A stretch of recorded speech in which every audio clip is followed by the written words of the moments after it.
এই দোকান থেকে একটা কোকা কোলা লই। ভাই এই যে একটা কোকা কোলার দাম রাখেন। এদিকে দাঁড়ায় খাই। হাসান, এই বেটা কি করতেছ তুই? এটা কে কোক খাইতাছি? আরে বেটা কোক খাইতেছ তো আমিও তো বুঝলাম, তুই জানোস না এটা বকত চলতেছে, এটা একটা ইসরায়েলি পণ্য, তুই এটার বদলে অন্য কিছু খা, এটা আলা। আমি এই ব্যাপারটা বুঝি নাই। পরের বেড়াতে দেখা চলিস। এ ফয়সাল, আমি বাটার থেকে জুতা কিনছি। কি তুই আবার বাটার জুতা কিনছ? হ্যাঁ, তোরা আমি কতবার কমু যে এই যে পণ্য বয়কট চলতেছে, তুই এই জুতা খোল, জুতা খোল। এডিও কি ইসরায়েলের পণ্য? বাটা ও ইসরায়েলের পণ্য, এটাও বয়কট চলতেছে। আচ্ছা বন্ধু, আমি বুঝবো কেমনে কোন কোন পণ্য বয়কট চলতেছে?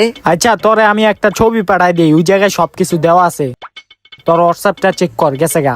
আচ্ছা আমি দেখতাছি। হ্যাঁ, জুতাটা লয়ে যাই। এই যা, বয়কট মানে বয়কট, যা।